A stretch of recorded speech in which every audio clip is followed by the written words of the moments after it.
Welcome to the Mindfulness Meditation Podcast. I'm your host, Dawn Eshelman. Every Wednesday at the Rubin Museum of Art in Chelsea, we present a meditation session led by a prominent meditation teacher from the New York area.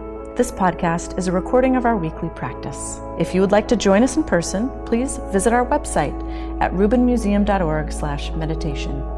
We are proud to be partnering with Sharon Salzberg and teachers from the New York Insight Meditation Center. The series is supported in part by the Hemera Foundation. In the description for each episode, you will find information about the theme for that week's session, including an image of a related artwork chosen from the Rubin Museum's permanent collection. And now, please enjoy your practice. Good afternoon, everybody. Welcome to the Rubin Museum of Art and our weekly mindfulness meditation practice.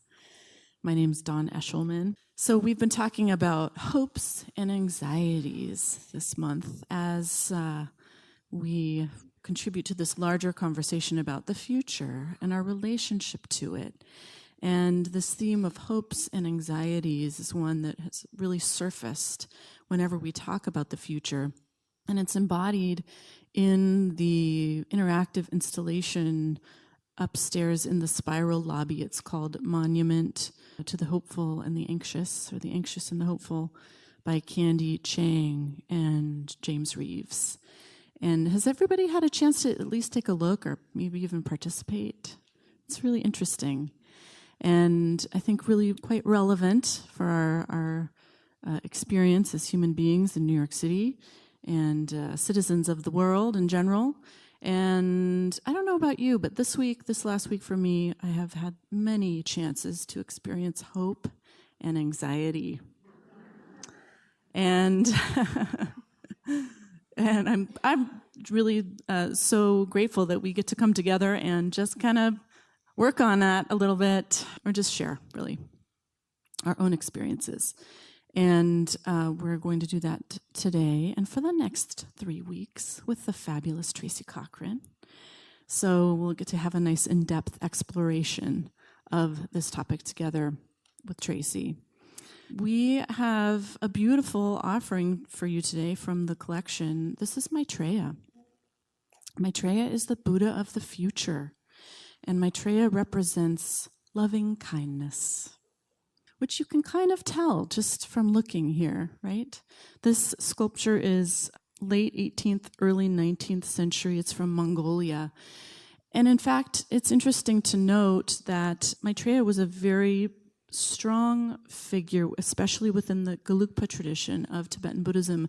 And the Mongols really embraced Maitreya because they were seeking this kind of resurrection of their empire and wanted to look towards a future of loving kindness. And it's just interesting to note that this was the figure that they really clung to in the hopes of that. So here we have this gorgeous figure here of Maitreya, who is a very kind of gentle form here. He has quite an impressive pile of hair on top of his head, which holds a stupa, symbolizing the Buddha and the Buddha's mind. He has his kind of Buddha earlobes there, which show where the jewels that he used to wear would have gone, noting his past wealth. And Maitreya does appear sometimes as a bodhisattva as well. Often they're bejeweled. And his posture here is one that we do often see, but it's just so elegantly displayed here, and a quite feminine hips here, a little sway in his posture, echoed by the beads that are running down his torso and across his legs, and just very light and delicate robes. So interesting to think of Maitreya waiting in the future for the time that humanity has forgotten all the Buddha's teachings, will come back and give them again. So Tracy Cochran is here with us, and she is a writer and the editorial director of Parabola. Parabola Magazine, which can always be found upstairs in our shop and also online at parabola.org. Tracy tells me that the issue that's just about to come out for Parabola is all about hope, something that she has a few things to say about with us this week and in the coming weeks. So in addition to teaching here at the Rubin, she currently teaches at New York Insight and every Sunday at Hudson River Sangha in Tarrytown, New York. You can find her writings and her teaching schedule online at Parabola on Facebook and Twitter and tracycochran.org. Please welcome her back, Tracy Cochran.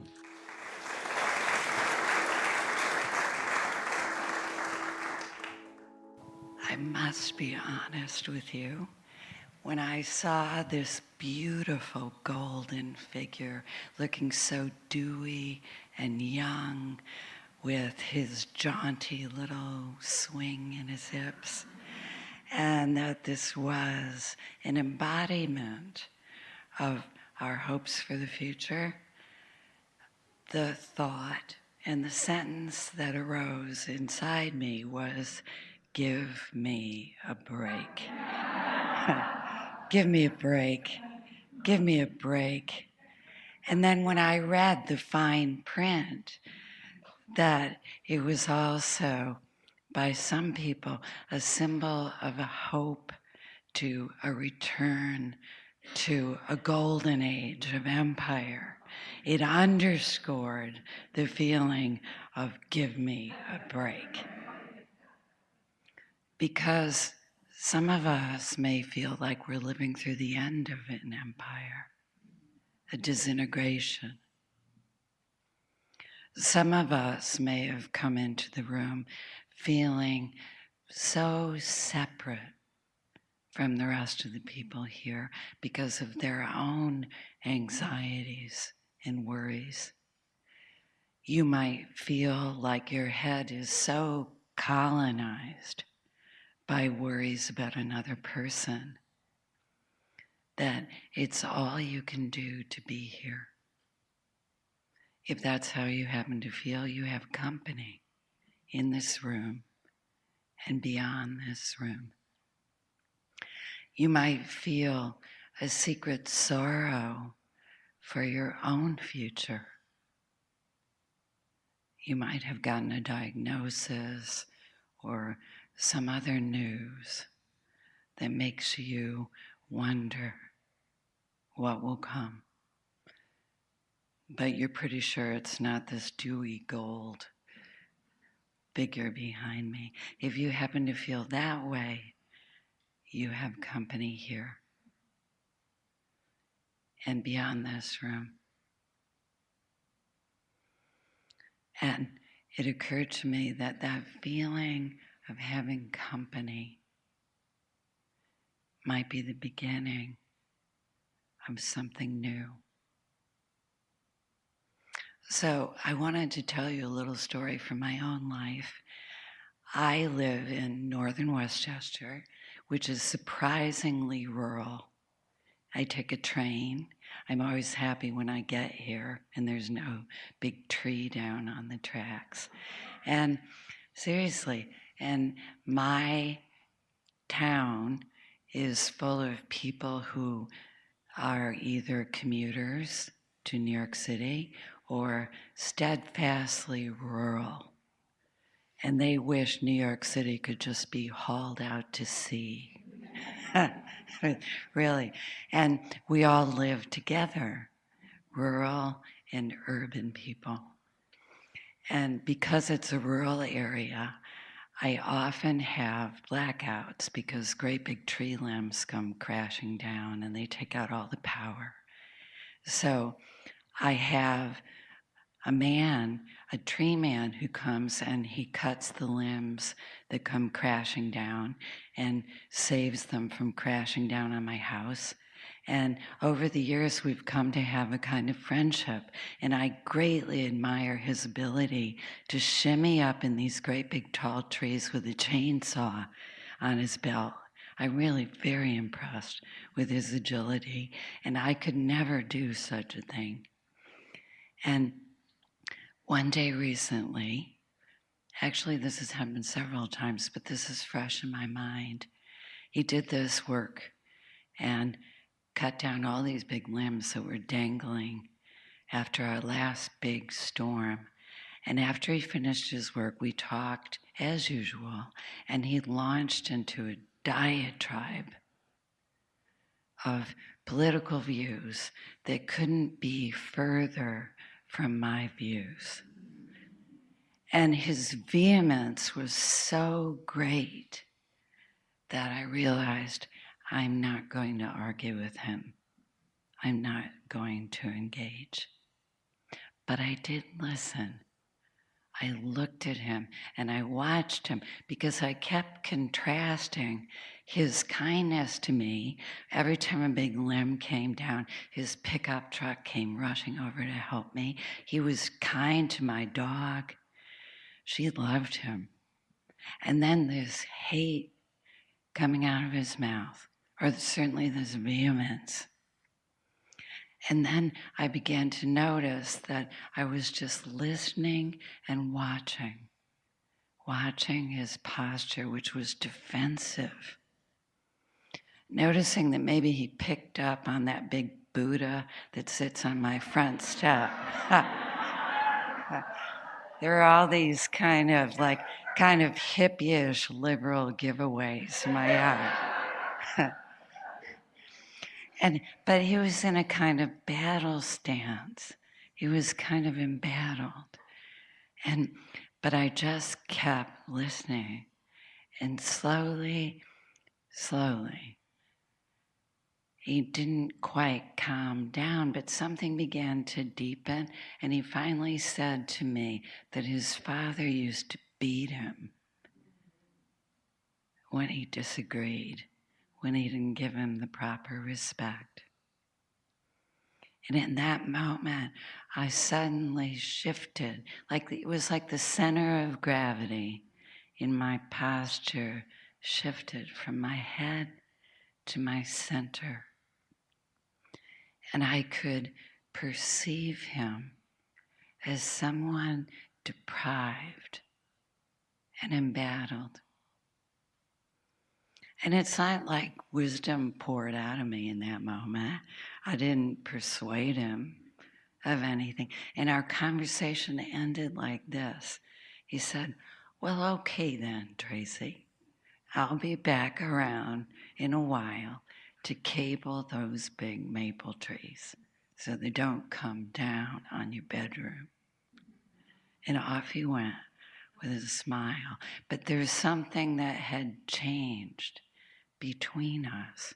I realized that there was an accord between us that didn't have to do with having the same views. It was just compassion for a moment, person to person. And I am a great admirer of Dag Hammarskjöld, the great UN Secretary General, the great man of peace and statesman. And he said, freedom from fear could be said to sum up the whole philosophy of human rights. Freedom from fear is the whole of human rights. I realized that exchange I had in the front yard, and it wasn't really an exchange of words, because for once he was doing all the talking, was a freedom from fear. In me too, I wasn't afraid of him, and he wasn't afraid of me. Even though we were wildly different, it was like red state, blue state. It's like polka dots in my town, red and blue. But I began to feel a new possibility. That Maitreya means love. Maitreya means love. And it doesn't mean, I realize so often when we have a Dharma talk, they ask us to do something I don't want to do, which is open my borders to be completely invaded by scary people. I don't want to I don't want to. I spend too much time having my head full of people I'm not even going to mention because you know their names too, because we all saw them on TV last week. And I don't want to. But I realized through my practice and as I prepared to come here that what we're really being invited to do is to soften and open to the boundaries, our own boundaries, to our own capacity for compassion and love for ourselves. And you might come in here with a head so full of worry that this sounds like a stretch. But what you can begin to experience is an ability to see in the dark, that you can sit and relax and begin to soften just as you are, head and heart, just as preoccupied as they are, just exactly as they are. You notice almost imperceptibly that you're widening your circle of compassion, as Einstein put it. That you're just beginning to remember that there's more to you than your fears, your anxieties, your beliefs even. There's a body that senses, you sense the temperature in the room right now. You hear the sound of my voice. You sense what it's like to be upright. And more than this, there's something in you that begins to respond. Imperceptibly, maybe, you hear my story. You know that experience. Sometime when you felt kind towards someone in your family who is driving you crazy. Someone whose voice triggers you.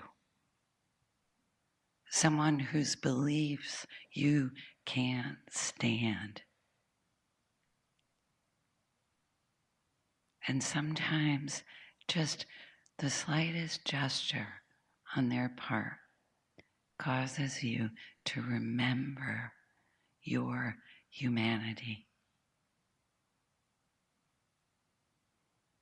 And it's extraordinary to remember that that is exactly what practice brings us, a capacity to realize that our limitations, no matter how heavy they are, our obligations and restrictions don't have to limit us.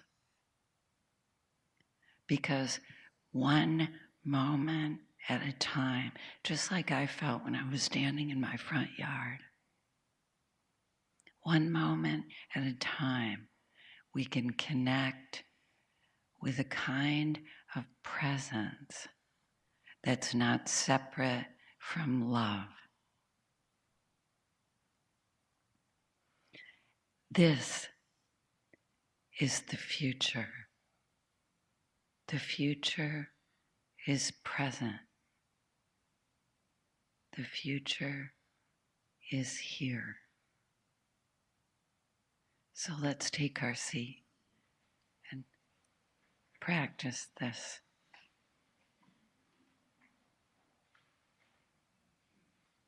So we have our feet firmly planted and our back straight. Noticing how it feels to be in this body right now.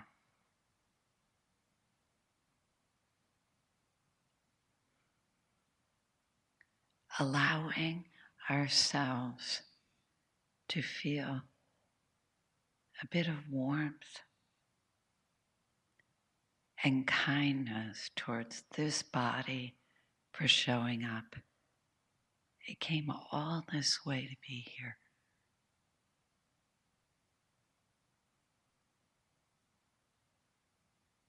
Noticing, without thinking about it, the basic goodness and goodwill of this body. It wants to be here.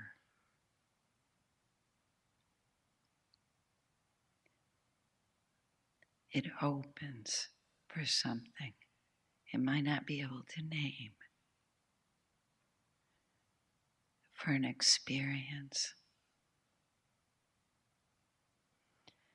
Noticing that bringing attention to the body without judgment begins to soften it just a bit.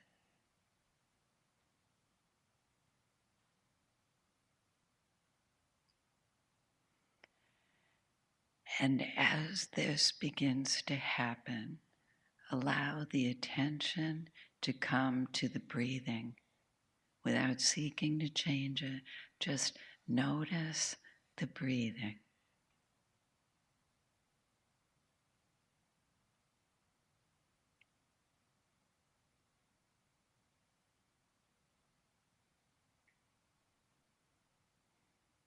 Notice that the thoughts keep thinking, sensations appear, sounds, memories. Allow everything to be here with no judgment, with kind awareness.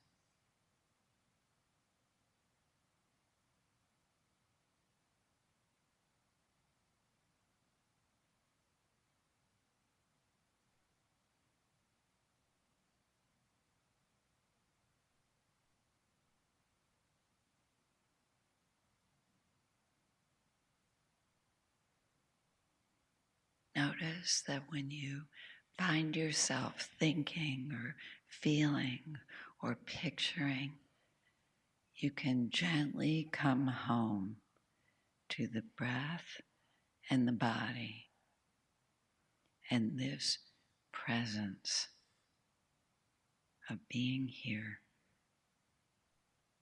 and find welcome, no judgment.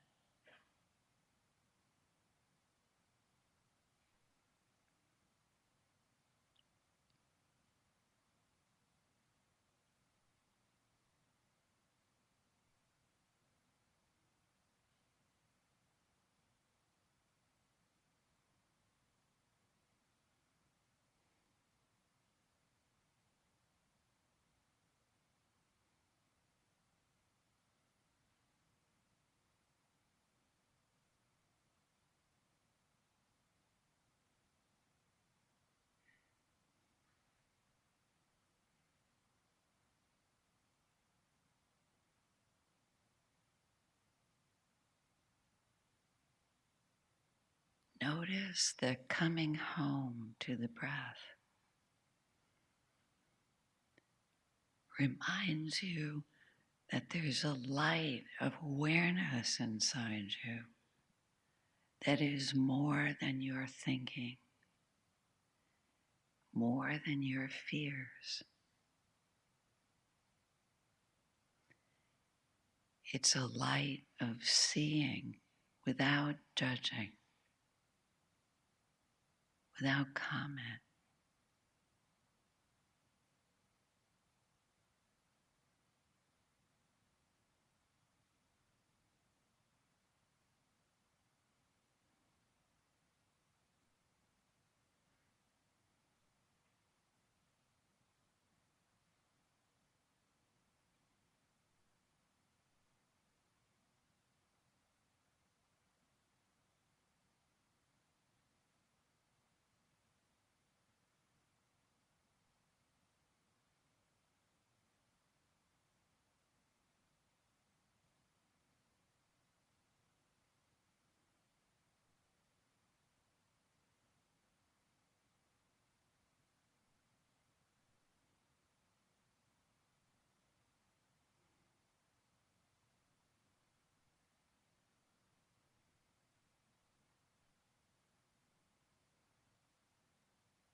When you're lost in thought, you gently come back with no judgment, noticing that there's an attention inside that isn't separate from kindness.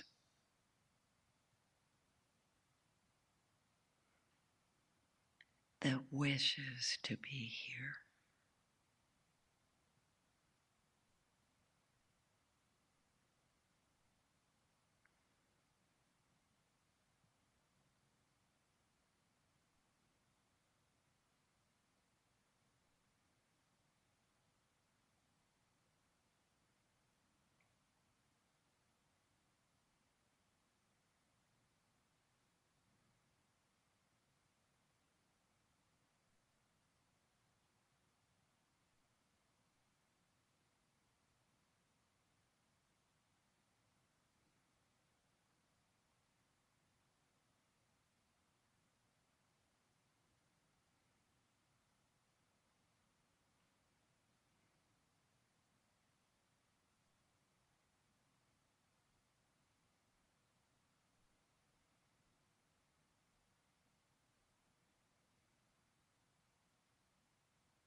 Noticing that as we come home to the breath, as we let things be,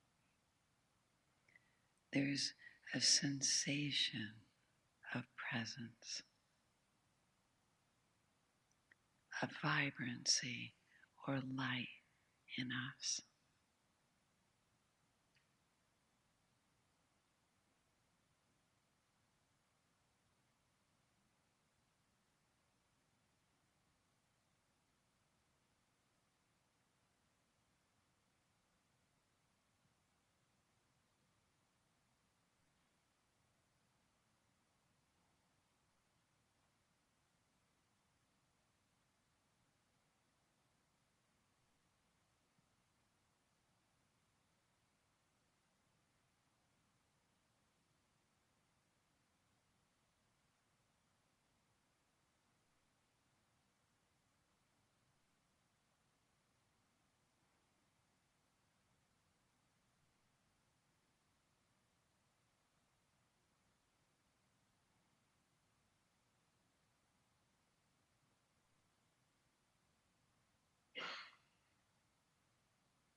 Notice how it feels to be welcomed into the light of your own kind attention.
as you let yourself soften and open and come home,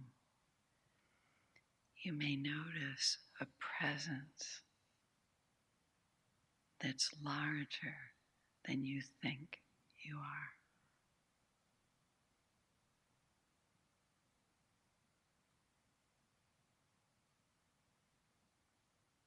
That's inside and also outside.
Noticing that there's an attention that's always waiting for us here in the present.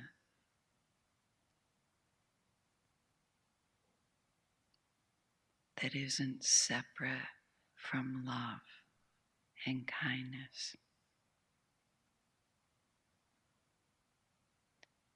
It accepts without judgment.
Noticing how it feels to be welcome and free from fear.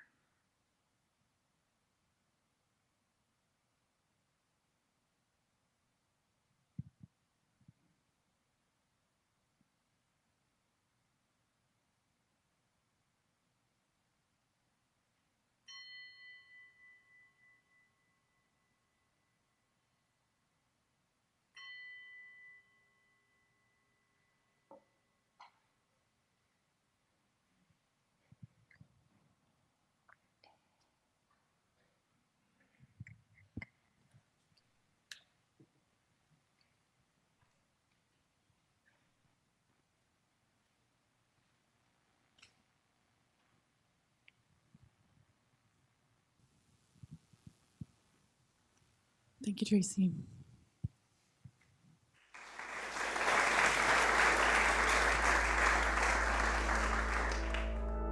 That concludes this week's practice. If you'd like to attend in person, please check out our website, rubinmuseum.org/meditation, to learn more. Sessions are free to Rubin Museum members, just one of the many benefits of membership. Thank you for listening. Have a mindful day.